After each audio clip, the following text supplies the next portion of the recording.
यह डिक्टेशन 120 शब्द प्रति मिनट गति से होगा। रेडी। हमारे देश के नेताओं ने यह फैसला किया है कि सारे हिंदुस्तान में अचल संपत्ति के बारे में कोई कानून बनाया जाए जिससे देश के अंदर जो असमानता है वह दूर हो सके और उसको कम किया जा सके। आज हमारे देश में असमानता एक भयानक रूप में खड़ी है।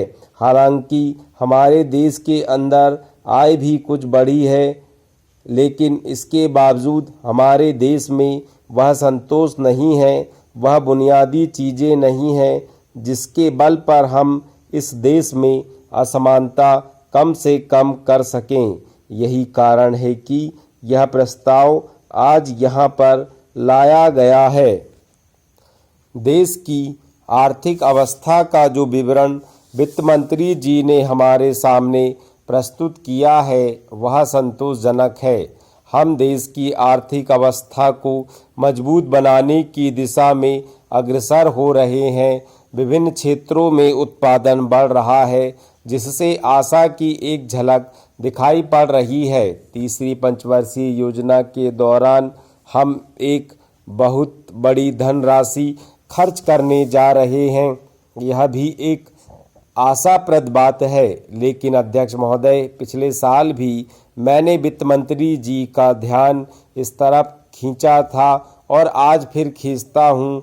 देश की वर्तमान आर्थिक अवस्था का चित्र हमारे सामने रखने के साथ ही साथ उन्हें यह भी बतलाना चाहिए था कि इस देश के अंदर उत्पादन में जो वृद्धि हुई है वह समाज के किस अंग में, किस रूप में उपयोग में लाई गई है। आज हिंदुस्तान की सबसे बड़ी समस्या गरीबी और बेकारी को खत्म करना है। ये दोनों बीमारियां हमारे समाज के अंदर कैंसर की बीमारी की तरह से हैं। आज तक डॉक्टर यह नहीं सोच पाए कि कैंसर की बीमारी के लिए कौन सी दवा उपयुक्त है। उसी तरह वित्त मंत्री जी इस विद्या के विशेषज्ञ होते हुए भी इस बीमारी की असल दवा हमें बतलाने में असमर्थ रहे। यह ठीक है कि बेकारों की बेकारी की समस्या को महसूस करते हैं, लेकिन हम देखते हैं कि जैसे जैसे हमारी योजना का काम आगे बढ़ता जाता है वैसे वैसे यह पता लगता है कि बेकारी भी उसी गति से बढ़ती जा रही है। गरीबी का सवाल बेकारी की समस्या से जुड़ा हुआ है। अगर लोगों को काम मिलेगा तो बेकारी दूर होगी और देश से गरीबी भी दूर होती जाएगी। मेरे मित्र ने यहाँ अपने विचार प्रकट करते हुए अभी कहा कि देश की उन्नति के लिए नागरिकों को त्याग करना चाहिए। मैं इस बात को बहुत अच्छी तरह से महसूस करता हूँ और हमारे देश की जनता भी इसको अच्छी तरह से जानती है कि बिना कष्ट उठाए पूंजी जमा नहीं हो सकती और बिना पूंजी के विकास नहीं हो सकता। परंतु सिर्फ इस सदन में खड़े होकर कह देने से पूंजी नहीं बढ़ सकती। जनता हर तरह से सहयोग करने को तैयार है, परंतु उसे रास्ता आपको दिखलाना चाहिए। आपको स्वयं कुछ त्याग करके जनता के सामने जाना चाहिए, तब आप विश्वास रखिए जनता हर तरह से आपकी मदद करने को तैयार रहेगी। उपाध्यक्ष महोदय, इस बिल को इस सदन में लाने की आवश्यकता इसलिए पड़ी कि इस समय में जो पहले के राज्यपाल हैं वे अपने सिद्धांत और आदर्श से गिरते चले जा रहे हैं, जिससे देश के जनजीवन पर बुरा असर पड़ रहा है। जो आदमी संविधान के रक्षक के रूप में काम कर चुका हो, राज्यपाल रह चुका हो, और वही आदमी राज्यपाल ना रहने पर ऐसा कार्य करे जो जनता के विरुद्ध जाता हो, तो इससे यह मालूम होता है कि वह उसका जो आदर्श है उससे गिर रहा है। उनके सामने हमेशा यह आदर्श रहना चाहिए कि अधिक लोगों का हित हो और हम लोक राज्य की स्थापना कर सकें। जैसा कि हमने अपने संविधान में कहा है, लेकिन देखने में यह आता है कि वे ऐसा नहीं कर रहे हैं। एक बात इस सिलसिले में मैं आपके सामने रखना चाहता हूँ। जब यह कानून बना था उसमें यह बात शामिल थी कि जो लोग दबे हुए हैं, जिन जिन लोगों का शोषण होता है, उनको कुछ सुविधा मिले, उनको कुछ राहत मिले और इस प्रकार से उनका जीवन स्तर ऊंचा हो।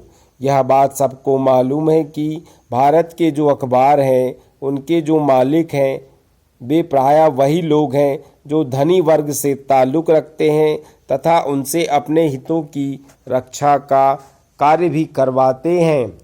इस कानून के बनने से उनको ऐसा लगा कि हमारे जो हित हैं उनको धक्का लगेगा और कर्मचारी को कुछ ज़्यादा देना पड़ेगा। उन्होंने इस कानून को, जिसे इस सदन ने पास किया था, चुनौती दी और वे कोर्ट में गए और वहाँ पर भी हम यह देखते हैं कि उस मुकदमे की पैरवी करने के लिए एक आदमी जो कि राज्यपाल के इस पद पर कार्य कर चुके हैं जाते हैं। राज्यपाल के पद पर रहने पर तो हम जन कल्याण की भावना का समर्थन करें, लेकिन उस पद को छोड़ने के तुरंत बाद ही उसके विरुद्ध कार्य करें तो इससे यह सिद्ध होता है कि हमारे जो राज्यपाल हैं वे राज्यपाल की इज्जत को धक्का लगा रहे हैं, क्योंकि राज्यपाल ऐसे आदमी नियुक्त किए जाते हैं जिनका बड़ा सम्मान होता है, जो काफ़ी पढ़े लिखे होते हैं और देश के नेता होते हैं। अध्यक्ष महोदय, खेती के साथ में दूध का भी बहुत संबंध है।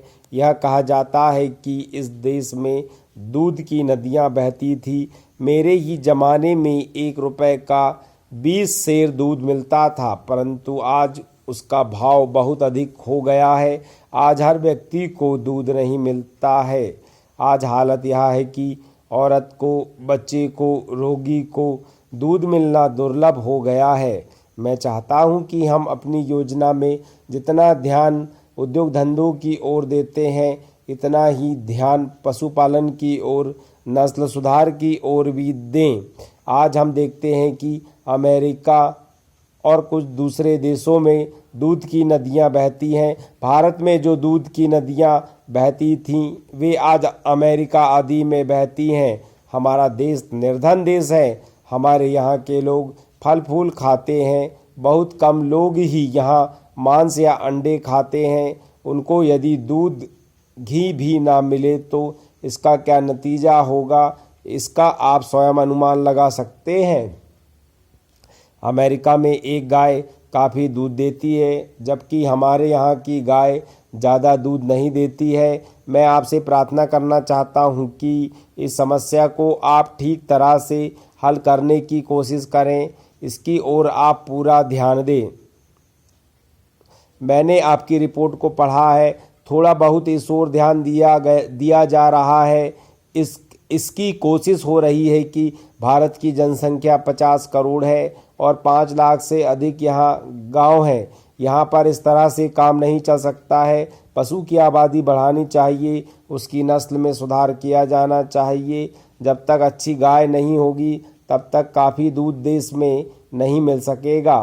खेती की उन्नति के लिए पानी, खाद, बीज, बैल, कर्ज आदि की सुविधाओं का होना बहुत ज़रूरी है। यह हमारे देश के लिए बहुत ज़रूरी है